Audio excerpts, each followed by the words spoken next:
Hello students, welcome to chapter number 11 alcohol, phenol, ether સંયોજનો. આ chapter માં આપણે અટક્યા હતા ક્યાં? સમઘટકો C7H8O ના શક્ય સમઘટકો જણાવો. તો C7H8O એના શક્ય સમઘટકો એમાં આપણે ત્રણ પ્રકાર પાડ્યા હતા.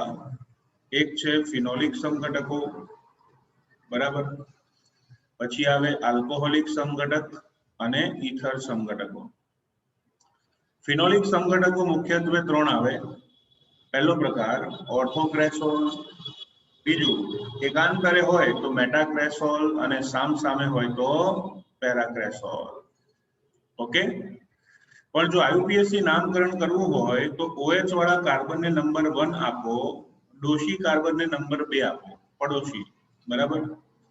तो आनु आईयूपीएससी नाम थाय बीजा कार्बन पर मिथाइल होवाथी लखीशुं 2 मिथाइल फिनोल. ओके, एना पछी आवशे 3 मिथाइल फिनोल. ओके, अने छेल्ले आवशे 4 मिथाइल फिनोल. 4 methyl phenol. तो आ एमना आईयूपीएससी नाम छे. एक वखत एवुं पूछायुं हतुं के C7H8O ना फिनोलिक समघटक केटला, तो बधा विद्यार्थीओए 5 लखीने आवता रह्या हता. बिकॉज नीट में एकवार पूछायुं हतुं अने रेफरन्स बुक में 5 आप्युं छे એટલે સીધું 5. पण ध्यान राखजो, मात्र फिनोलिक समघटक पूछाय तो तमारे 3 जवाब लखवानो.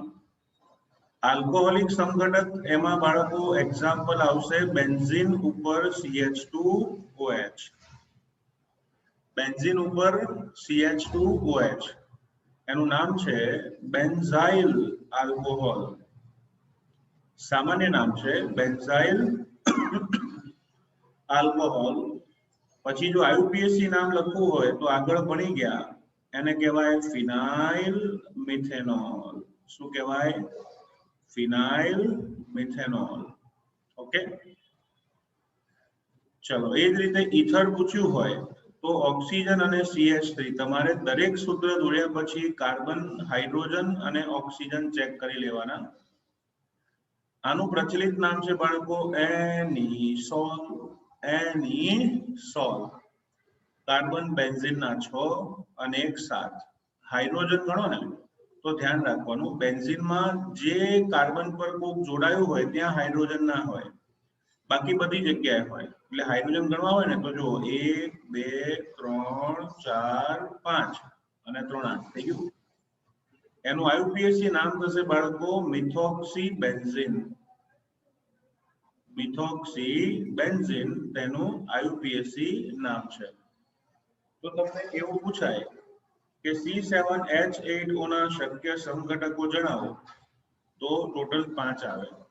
જો ફિનોલિક સમઘટક પૂછ્યા હોય તો 3 આવશે.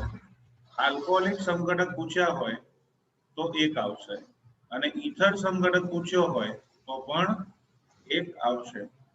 ઓકે, તો આ છે C7H8O ના શક્ય સમઘટકો.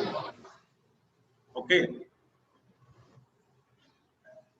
चलो आगे बढ़िए.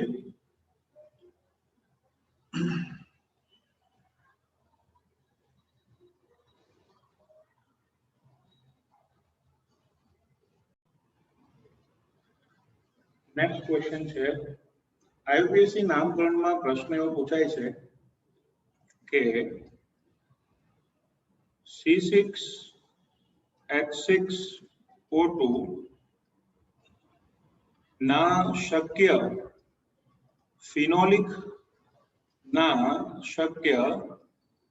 फिनोलिक समघटको जणावो. ओके, C6H6O2 ना शक्य फिनोलिक समघटको जणावो.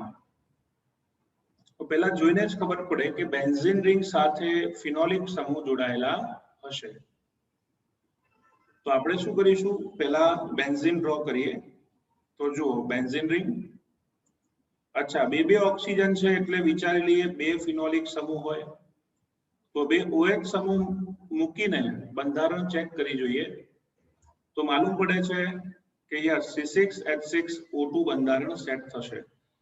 મેં તમને પહેલા કીધું કે જ્યારે કોઈ પણ સમૂહ બેન્ઝીનના કાર્બન સાથે ન જોડાય એનો મતલબ હાઇડ્રોજન છે, બરાબર. તો હાઇડ્રોજન ગણીએ 1 2 3 4 5 6 બેન્ઝીનમાં 6 કાર્બન હોય અને 2 ઓક્સિજન. ચલો એ જ રીતે ઓર્થો સ્થાનમાં 2 OH સમૂહ મૂક્યા, એ જ રીતે મેટા સ્થાનમાં પણ 2 OH સમૂહ મૂકી શકાય અને પેરા સ્થાનમાં પણ 2 OH સમૂહ મૂકી દો તો આ થયું ફિનોલનું બંધારણ. હવે IUPAC નામકરણ કરવું હોય તો ખૂબ જ સરળતાથી થઈ શકે. આનું IUPAC નામ થાય બેન્ઝીન 1,2-ડાયોલ. ઓલ 2 વખત આવે એટલે શું લખાય? ડાયોલ. એ જ રીતે બેન્ઝીન 1,3-ડાયોલ અને અહીંયા લખીશું બેન્ઝીન 1,4-ડાયોલ. તો બેન્ઝીન 1,2-ડાયોલ, પછી પાછું બેન્ઝીન 1,3-ડાયોલ અને છેલ્લે આવશે બેન્ઝીન 1,4-ડાયોલ. તો આ રીતના શક્ય બંધારણો આપણે ડ્રો કરી શકીએ, બરાબર. બીજું આમના પ્રચલિત નામ પણ છે. સો લેટ અસ સી, જ્યારે 2 OH સમૂહ એકબીજાની નજીક હોય તો એ બંધારણને કહેવામાં આવે છે કેટેકોલ, બરાબર. પછી રિસાઈને દૂર જતા રહે તો એને કહેવાય રિસોર્સિનોલ. ઓકે. અને સામ સામે આવી જાય તો એને કહેવાય ક્વિનોલ. ઓકે. સાથે સાથે આનું બીજું એક નામ પણ છે. આ ક્વિનોલને હાઇડ્રોક્વિનોન પણ કહેવામાં આવે છે. આનું બીજું એક નામ છે હાઇડ્રોક્વિનોન. ઓકે. ઓલ લખો તો ખાલી ક્વિનોલ અને ઓન લખો તો ઉપર હાઇડ્રોજન દર્શાવવું પડે એટલે હાઇડ્રોક્વિનોન. તો આ છે C6H6 અને O2 ના શક્ય બંધારણ. ફિનોલિક સંયોજનોના નામકરણમાં આપણે ખાસ આટલું તૈયાર કરવું જરૂરી છે, બરાબર. ઓકે. ચલો આગળ વધીએ છીએ નેક્સ્ટ ટોપિકની આગળ. પ્રશ્ન છે ઈથર સંયોજનોનું નામકરણ સમજાવો. ઈથર સંયોજનોનું સામાન્ય અને IUPAC નામ સમજાવો. તો ઈથરના સામાન્ય અને IUPAC નામમાં પહેલા આપણે સાદા ઈથર એના નામકરણ કરી નાખીએ. જેમ કે તમને આવું આપ્યું હોય CH3OCH3, ત્યારબાદ C2H5 ઓક્સિજન C2H5, એના પછી આવશે બેન્ઝીન બેન્ઝીન. ઓકે. પછી આવે CH2 double bond CH single bond oxygen CH double bond CH2, બરાબર. આ બધા સાદા ઈથર એટલા માટે કહેવાય કારણ કે ઓક્સિજનની બંને બાજુએ એક સરખા ક્રિયાશીલ સમૂહ આવેલા છે, બરાબર. તો લેટ અસ સી, આનું સામાન્ય નામ છે ને ગુજરાતીમાં લખીશું. આનું સામાન્ય નામ થાય ડાયમિથાઇલ ઈથર. બંને બાજુ મિથાઇલ સમૂહ હોવાથી ઈથર પ્રત્યે લાગે ડાયમિથાઇલ ઈથર. આને કહીશું ડાયઇથાઇલ ઈથર. ઓકે. બંને બાજુ બેન્ઝીન રિંગ છે એટલે એને કહેવાય ડાયફિનાઇલ ઈથર. ડાયફિનાઇલ ઈથર. ચલો અહીંયા બંને બાજુ વિનાઇલ સમૂહ છે CH2 ડબલ બોન્ડ CH, આ સમૂહને વિનાઇલ કહેવાય તો નામ થશે ડાયવિનાઇલ ઈથર. ડાયવિનાઇલ ઈથર. તો આ બધા એમના સામાન્ય નામ છે. હવે જો IUPAC નામ લખવા હોય તો IUPAC નામકરણ માટે મિથાઇલ સમૂહ સાથે જોડાયેલા ઓક્સિજનને સાથે લેવું પડે. સાદા ઈથરમાં બંને બાજુ સરખા સમૂહ છે તો બેમાંથી કોઈને પણ ઓક્સિજન આપી દો તો આ રીતનું નામ થાય મિથ એટલે કે એક કાર્બન વત્તા ઓક્સિજન મિથોક્સી, અને એક જ કાર્બન વધ્યો તો એને કહીશું મિથેન. બે કાર્બન છે ઇથ વત્તા ઓક્સી શું કહેવાય ઇથોક્સી, બાકી શું વધ્યું ઇથેન. ચલો ફિનાઇલ સમૂહ અને ઓક્સિજન ભેગા થાય તો લખાય ફિન વત્તા ઓક્સી ફિનોક્સી, અને પાછળ વધ્યો બેન્ઝીન તો એને લખીશું બેન્ઝીન. આ બાજુ આમ વિનાઇલ સમૂહ કહેવાય સામાન્ય નામમાં, પણ આ એક્ઝામ્પલમાં જુઓ તો CH2 ડબલ બોન્ડ CH એટલે કે CH2 સ્વરૂપ થયું એટલે ઇથિન નું સ્વરૂપ છે એટલે નામ થશે ethenoxy ethene. Okay, ethenoxy ethene. તો આ બધા સામાન્ય નામ અને IUPAC નામ છે સાદા ઇથર સંયોજનોના. હવે હું મિક્સ્ડ ઇથર કમ્પાઉન્ડ લઉં છું. મિક્સ્ડ ઇથર કમ્પાઉન્ડ એટલે જે ઇથર સંયોજનમાં ઓક્સિજનની બંને બાજુના હાઇડ્રોકાર્બન સમૂહ અસમાન હોય તેમને મિશ્ર ઇથર કહેવામાં આવે છે. જે ઇથર સંયોજનોમાં ઓક્સિજનની બંને બાજુના હાઇડ્રોકાર્બન સમૂહ અસમાન હોય તો તેમને મિશ્ર ઇથર તરીકે ઓળખવામાં આવે છે. તો એના કેટલાક ઉદાહરણ આપણે લખીએ અને સોલ્વ કરીએ. ઓકે,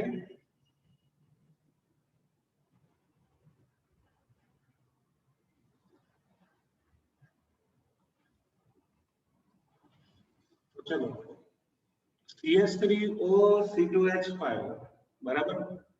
હવે ઉપરના કેસમાં શું હતું, બંને બાજુના હાઇડ્રોકાર્બન સમૂહ સરખા હતા એટલે તમારે કોઈને બી ઓક્સિજન આપીને IUPAC નામ થતું હતું. જ્યારે અહીંયા બંને બાજુના હાઇડ્રોકાર્બન સમૂહ જુદા છે. હવે બંને સમૂહ જુદા હોય તો પછી ઓક્સિજન કોને આપવો? આ પ્રશ્ન માટે ગુજરાતીમાં એક શોર્ટકટ બનાવ્યું છે, યાદ રાખશો. એને કહેવાય નાનોક્સીમોટેન. નાનો બાળક હોય ને એને લાડવો વહેલા મળે એટલે નામ શું થશે નાનોક્સીમોટેન. ઓકે, તો ચલો અહીંયા મિથાઇલ અને ઇથાઇલમાં ઓછી કાર્બન સંખ્યા કોની પાસે છે? મિથાઇલ પાસે છે ને, તો એને ઓક્સિજન આપી દેવાનો એટલે એનું નામ શું થશે મિથોક્સી, અને બે કાર્બન વધ્યા એટલે શું લખાય ઇથેન. બરાબર, આ એનું IUPAC નામ થયું.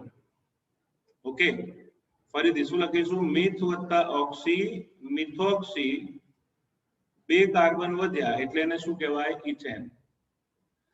હવે જો C2H5 જમણી બાજુ બે કાર્બન એટલે ઇથાઇલ સમૂહ, ડાબી બાજુ એક કાર્બન એટલે મિથાઇલ સમૂહ, તો સામાન્ય નામ આ રીતે આવશે, એને કહેવાય ethyl methyl ether. Ethyl methyl ether. Okay, શું કહેવાય ફરી એકવાર ઇથાઇલ મિથાઇલ ઇથર. જ્યારે બી કોઈ સામાન્ય નામ કરો કે IUPAC, પરંતુ એને હંમેશા અંગ્રેજી મૂળાક્ષરોના ચડતા ક્રમમાં ગોઠવવાના. તો ABCD માં E પહેલા આવતો હોવાથી લખ્યું આપણે ઇથાઇલ મિથાઇલ ઇથર. ઓકે, ચલો ફરી પાછું પહેલા હું સામાન્ય નામ લખું છું. એક બાજુ ઇથાઇલ, બીજી બાજુ 3 કાર્બનમાં બે સમૂહ હોય, એક નોર્મલ પ્રોપાઇલ સમૂહ, બીજો આઇસોપ્રોપાઇલ. સળંગ રેખીય શૃંખલા હોય તો એને નોર્મલ પ્રોપાઇલ સમૂહ કહેવાય. તો બોલો એમાં E પહેલા કે P પહેલા? E આવે ને, એટલે સામાન્ય નામ થશે ethyl normal propyl ether. Ethyl normal propyl ether. Okay, ચલો એ જ રીતે નીચેના ઉદાહરણમાં જો એક બાજુ મિથાઇલ સમૂહ, બીજી બાજુ છેડાના પડોશી કાર્બન પર મિથાઇલ સમૂહ છે એટલે એને આઇસોપ્રોપાઇલ કહેવાય. તો હવે અંગ્રેજી મૂળાક્ષરોના ચડતા ક્રમમાં ગોઠવીએ તો પહેલા I આવશે પછી M આવે. તો આનું પ્રચલિત નામ થાય, શું લખીશું આઇસોપ્રોપાઇલ. આઇસોપ્રોપાઇલ methyl ether. આઇસોપ્રોપાઇલ methyl ether. Okay, ચાલો એ જ રીતે આયુપીએસસી નામ કરીએ તો અહીંયા વિચાર કરો તો બાળકો ઇથાઇલ અને નોર્મલ પ્રોફાઇલમાં ઓછા કાર્બન કઈ બાજુ? ઓછા કાર્બન કઈ બાજુ? ડાબી બાજુ ને. તો પછી એને ઓક્સિજન આપી દેવાનો. તો હવે ડાબી બાજુ વાળા ઇથાઇલ સમૂહને ઓક્સિજન આપી દો તો નામ શું થશે? ઇથોક્સી. અને 3 કાર્બન વધ્યા એટલે એને પ્રોપેન લખાય. પણ તમને આયુપીએસસી નામકરણમાં શીખવાડેલું છે કે જ્યારે 2 થી વધારે કાર્બન આવે અને કોઈ ક્રિયાશીલ સમૂહ હોય તો તમારે એને નંબર આપવો પડે. તો હવે જુઓ 1, 2, 3 કાર્બનમાં લઘુત્તમ ક્રમાંક આપો ઇથોક્સીને તો પહેલો નંબર આવે ને. આ બાજુથી આપો તો પહેલો અને જમણી બાજુથી આપો તો 1, 2, 3. એટલે લઘુત્તમ ક્રમાંક આપીશું એટલે 1 નંબર આપી દઈએ તો નામ થશે 1 ઇથોક્સી પ્રોપેન. 1 ethoxy propane. ચાલો એ જ રીતે અહીંયા વિચાર કરો મિથ પ્લસ ઓક્સી શું કહેવાય? મિથોક્સી. કેટલા કાર્બન છે? 3. તો અહીંયા શું લખાય? 1, 2, 3. તો લખીશું 2 મિથોક્સી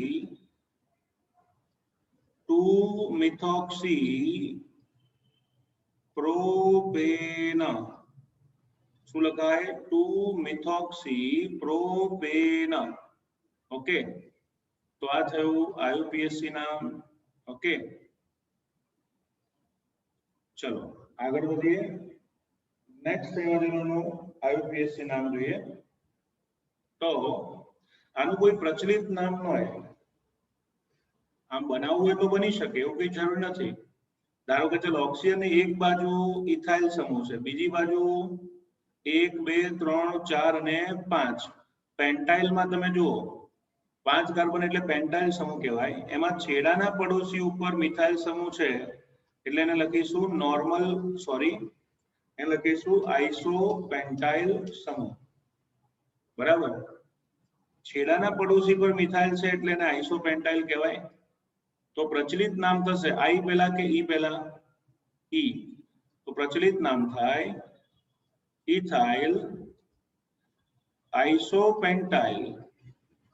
ઇથાઇલ આઇસોપેન્ટાઇલ ઈથર. પણ જો આયુપીએસસી નામકરણ કરવું હોય તો ઓછા કાર્બનને ઓક્સિજન આપી દો તો ઇથોક્સી થયું. કેટલા કાર્બનની શૃંખલા છે? 1, 2, 3, 4. બીજા ઉપર મિથાઇલ સમૂહ.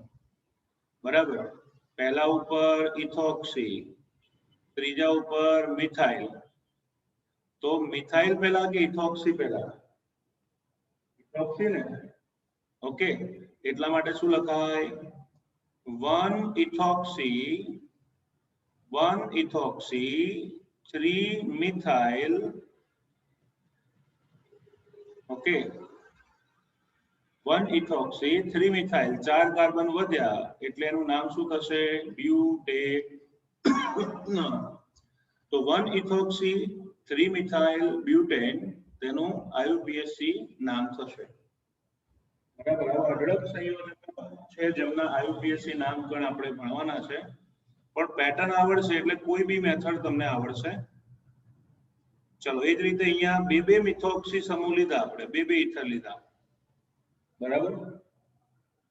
ઓકે, તો આનું આયુપીએસસી નામ જ છે 2 કાર્બનની શૃંખલા અને બંને ઉપર મિથોક્સી સમૂહ છે તો લખાય 1,2 ડાયમિથોક્સી. 1,2 ડાયમિથોક્સી ઇથેન. 1,2 ડાયમિથોક્સી ઇથેન તેનું આયુપીએસસી નામ કહેવાય.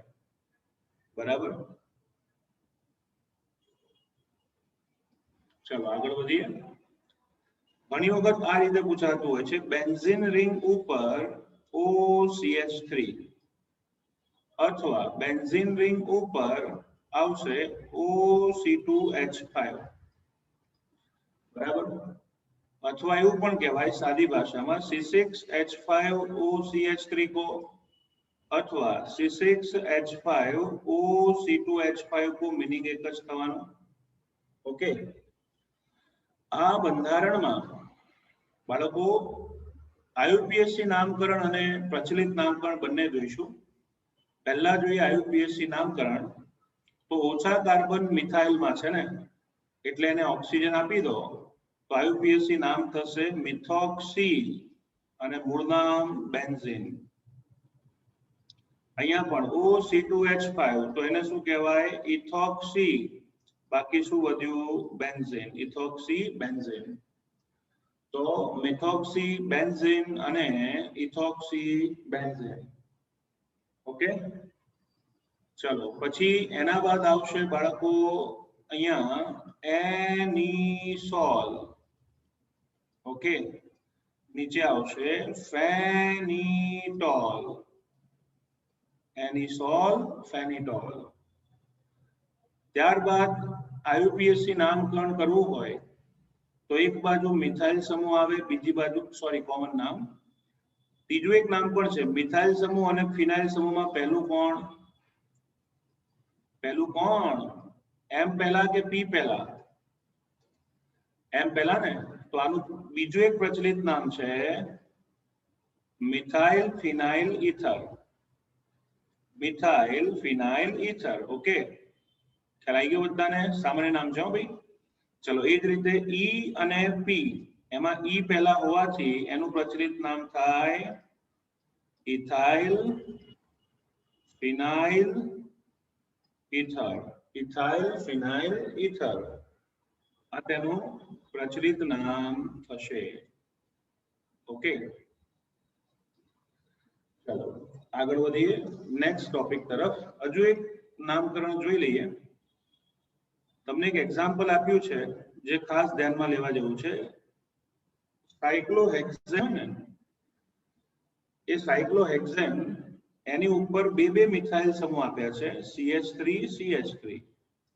અને ઓર્થો સ્થાનમાં એટલે કે બાજુમાં O C2H5 આવું આપેલું છે.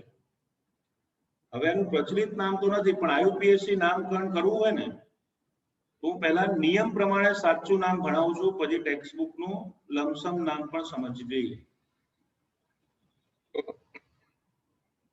તો જુઓ C2H5O એને કહેવાય ઇથોક્સી અને આને કહેવાય મિથાઇલ. ઇથર અને મિથાઇલની ક્રિયાશીલતામાં બહુ ઓછો તફાવત છે સક્રિયતામાં, પણ એટલું તો ચોક્કસ કહી શકાય કે ઇથર વધુ સક્રિય છે. તો વધારે ક્રિયાશીલ કોણ? ઇથર કે મિથાઇલ? ઇથર ને. એટલે લઘુત્તમ ક્રમાંક એને અપાય તો એના કાર્બન નંબર 1 આપો, ઉપરવાળાને 2 આપો તો લખાશે 1-ethoxy 2,2-dimethyl 1-ethoxy 2,2-dimethyl. ષટકોણ છે એટલે લખાય સાયક્લોહેક્સેન. સાયક્લોહેક્સેન 1-ethoxy 2,2-dimethyl સાયક્લોહેક્સેન. ઓકે, આ સાચું નામ. હવે ટેક્સ્ટબુક વાળાએ શું કર્યું છે કે બેવની ક્રિયાશીલતામાં નજીવો તફાવત હોવાથી લઘુત્તમ સરવાળો આવે એ રીતે નામકરણ કર્યું છે. આપણે જમણી બાજુથી નંબર આપ્યા ને એટલે નામ શું થાય? 1-ethoxy 2,2-dimethyl. ઓકે, હવે એ લોકો શું કરે છે ડાબી બાજુથી નામકરણ આપે તો પહેલા ઉપર 2 મિથાઇલ આવે તો લખાય 1-1-2. શું લખાય? 1-1-2. તો એના આધારે નામ લખો તો લખી શકાય 2-ethoxy 1,1-dimethyl સાયક્લોહેક્સેન. તો આ રીતે ઇથર સંયોજનોનું નામકરણ કરી શકાય. Okay, very simple.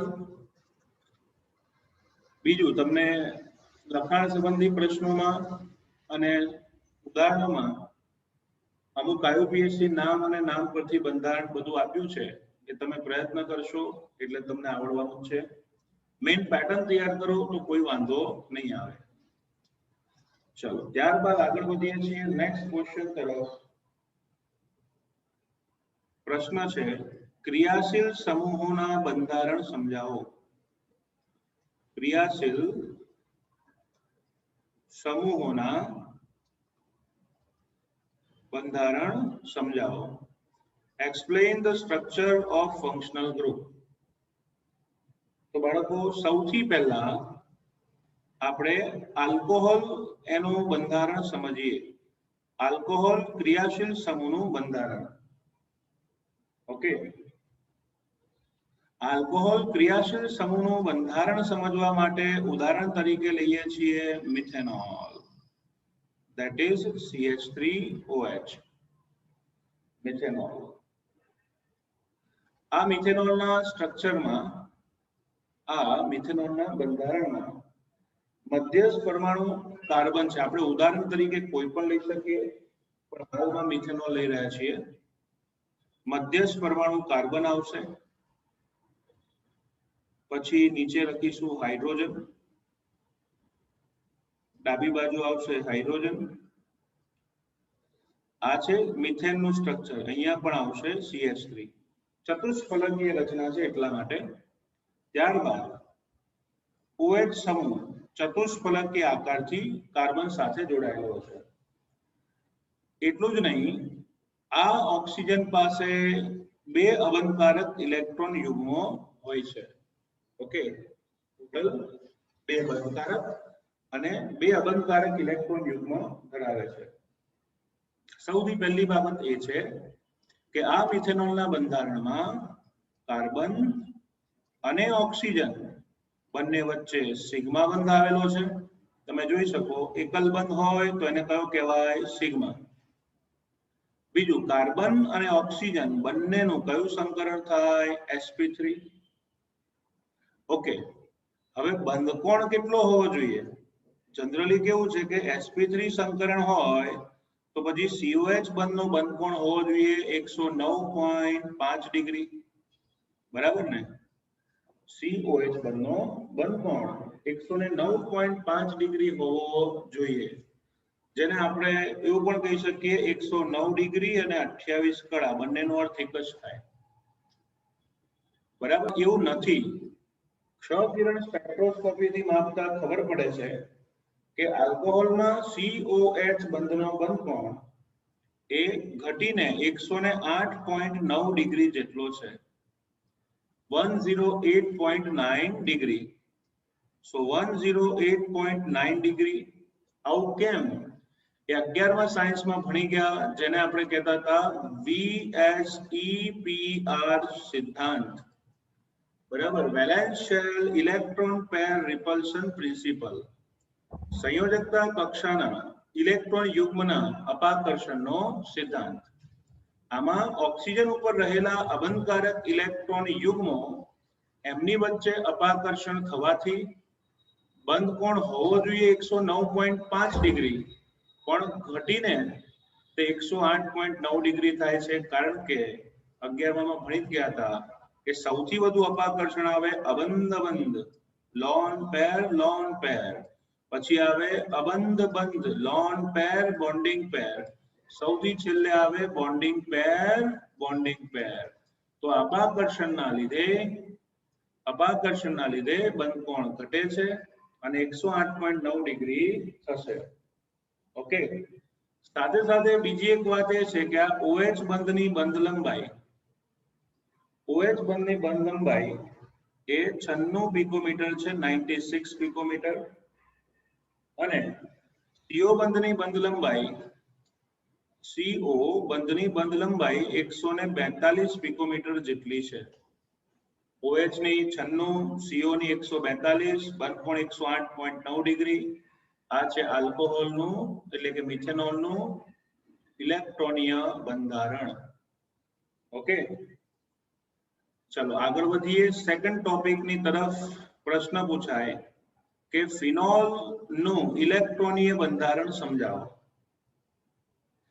ફિનોલનું ઇલેક્ટ્રોનીય બંધારણ સમજાવવા માટે પહેલા આપણે ડ્રો કરીએ છીએ સ્ટ્રક્ચર ઓફ ફિનોલ. ઓકે, યાદ છે ને? Double bond, single bond, double bond, single bond, double bond. એના પછી બેન્ઝીન ઉપર OH બંધ બને તો this is structure of phenol. એમાં ઓક્સિજન પાસે ટોટલ 2 અબંધકારક ઇલેક્ટ્રોન યુગ્મ હશે. બરાબર. અહીંયા ખાસ લખીએ કાર્બન અને ઓક્સિજન એમનો વચ્ચે સિગ્મા બંધ આવેલો છે. પહેલી વાત, કાર્બન અને ઓક્સિજન વચ્ચે સિગ્મા બંધ. ઓકે. બીજું, કાર્બન નું કયું સંકરણ તો આમાં ધ્યાન આપજો, જુદું છે. sp2 અને ઓક્સિજન નું sp3. કાર્બન બેન્ઝીન વલયનો છે ને એટલે sp2 સંકરણ અને ઓક્સિજન નું sp3 સંકરણ. અચ્છા, ઓક્સિજન નું sp3 સંકરણ છે એટલે COH બંધનો બંધ કોણ 109 ડિગ્રી 28 કળા હોવો જોઈએ. બરાબર. કેટલો હોવો જોઈએ? 109 ડિગ્રી 28 કળા. પણ એવું નથી, બંધ કોણ ઘટીને 109 ડિગ્રી થાય છે. બંધ કોણ કેટલો થશે? 109 ડિગ્રી. એનું કારણ પણ સેમ જ છે કે આ અબંધકારક ઇલેક્ટ્રોન યુગ્મ વાળી કક્ષકો એકબીજાને અપાકર્ષે છે અને એના લીધે બંધ કોણ ઘટી જાય છે અને કેટલો થશે? 109 ડિગ્રી. સેકન્ડ થિંગ, CO બંધનો બંધ કોણ, આ જે કાર્બન અને ઓક્સિજન છે ને, આ CO બંધની બંધ લંબાઈ અહીંયાના આલ્કોહોલના CO બંધ જેવી જ હોવી જોઈએ પણ ઓછી છે. તે 142 ની જગ્યાએ માત્ર 136 પિકોમીટર છે. કેટલી છે? 136 પિકોમીટર. સો CO સિગ્મા બંધની બંધ લંબાઈ 136 પિકોમીટર છે. આનું કારણ શું? તો આનું કારણ હું તમને સમજાવી શકું છું ખૂબ જ સરળતાથી. એનું કારણ એ છે કે અત્રે જે અબંધકારક ઇલેક્ટ્રોન યુગ્મ છે ને એ બંધમાં જઈને આંશિક દ્વિબંધ બનાવે છે. આ જે અબંધકારક યુગ્મ છે ને એ બંધમાં જઈને આંશિક દ્વિબંધ બનાવે. એટલે generally C single bond O હોવું જોઈએ પણ વર્તે છે C આંશિક દ્વિબંધ O. એટલે બંધ લંબાઈ ઘટીને 136 પિકોમીટર થઈ જશે. બરાબર. તો યાદ રાખજો, કાર્બન ઓક્સિજન સિગ્મા બંધ, ઓક્સિજન હાઇડ્રોજન સિગ્મા બંધ, બંધ કોણ 109 ડિગ્રી અને બંધ લંબાઈ CO ની 136 પિકોમીટર. કાર્બનનું sp2 સંકરણ દ્વિબંધ હોવાથી અને ઓક્સિજનનું sp3 સંકરણ. તો આ છે ફિનોલનું ઇલેક્ટ્રોનીય બંધારણ. ઓકે, ચલો એનાથી એક સ્ટેપ આગળ જઈએ છીએ. ઈથરનું ઇલેક્ટ્રોનીય બંધારણ.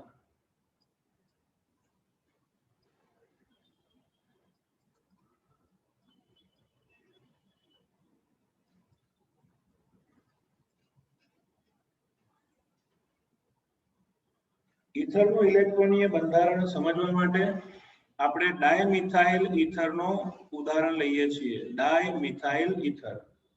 ઓકે, આ ડાયમિથાઇલ ઈથર અથવા મિથોક્સીમિથેન એમાં બધે જ સિંગલ બોન્ડ હોવાથી સેન્ટરમાં આપણે લઈશું ઓક્સિજન. સેન્ટરમાં લઈશું ઓક્સિજન. એની પાસે 2 અબંધકારક ઇલેક્ટ્રોન યુગ્મો છે, એને દર્શાવીએ 1 2 3 4. અને બંને ઇલેક્ટ્રોન યુગ્મ એ ચતુષ્ફલકીય રીતે ગોઠવાયેલા હશે. બાકીના 2 બંધકારક ઇલેક્ટ્રોન યુગ્મો મિથાઇલ સમૂહ સાથે જોડાયેલા છે. તમે સમજી શકો છો. આ રીતે આવશે CH3, અત્રે પણ આવશે CH3. ઓકે, તો આ ડાયમિથાઇલ ઈથર કે મિથોક્સીમિથેન એનું બંધારણ થયું. એમાં ફર્સ્ટ ઓફ ઓલ કાર્બનનું sp3 સંકરણ, ઓક્સિજનનું sp3 સંકરણ. ઓકે, પછી કાર્બન ઓક્સિજન અને કાર્બન હાઇડ્રોજન બધા જ સિગ્મા બંધ આવશે. બધા બંધ કેવા આવે? સિગ્મા. સેકન્ડ થિંગ, આમાં બધાનું sp3 સંકરણ છે, મેઇનલી ઓક્સિજનનું. એટલે કોકનો બંધ કોણ, COC નો બંધ કોણ કેટલો હોવો જોઈએ? તો કોકનો બંધ કોણ 109 ડિગ્રી 28 કળા હોવો જોઈએ. હોતો નથી, પરંતુ આ અબંધકારક ઇલેક્ટ્રોન યુગ્મની અસરના લીધે નહીં, પણ આ મોટા મોટા મિથાઇલ સમૂહના અપાકર્ષણના લીધે બંધ કોણ ઘટવાની જગ્યાએ બંધ કોણ વધી જાય છે અને આ બંધ કોણ વધીને બને છે 111.7 ડિગ્રી 111.7 ડિગ્રી બંધ કોણ જોવા મળશે. ઓકે, તો બંધ કોણ 111.7 ડિગ્રી, બધે સિગ્મા બંધ, બધાનું sp3 સંકરણ અને આ જે CO ની બંધ લંબાઈ છે એ 142 જેટલી જ એટલે કે એની નજીકની 141 પિકોમીટર જેટલી જોવા મળે છે. અન્ડરસ્ટુડ? તો આ થયું ઈથરનું ઇલેક્ટ્રોનીય બંધારણ. આમ ક્રિયાશીલ સમૂહનું ઇલેક્ટ્રોનીય બંધારણ ખાસ યાદ રાખવાનું. ઈથરના બંધારણમાં કંઈક જુદું જોવા મળ્યું. શું જોવા મળ્યું? બંધકોણ ઘટવાની જગ્યાએ વધી ગયો. બરાબર? એનું કારણ શું? કારણ કે ઓક્સિજન એની પાસે 4 યુગ્મો છે, 2 અબંધકારક જે ઉપર દર્શાવ્યા અને 2 બંધકારક, અને બધા જ યુગ્મ ચતુષ્ફલકીય રીતે ગોઠવાયેલા હોય છે. પણ 2 મોટા કદના મિથાઇલ સમૂહોની વચ્ચે અપાકર્ષણની પારસ્પરિક ક્રિયાના કારણે આ બંધકોણ સમચતુષ્ફલક બંધકોણ કરતા સહેજ વધી જાય છે અને એ 111.7 ડિગ્રી જોવા મળે છે. Understood? So this is structure of ether, electronic structure of ether. Okay.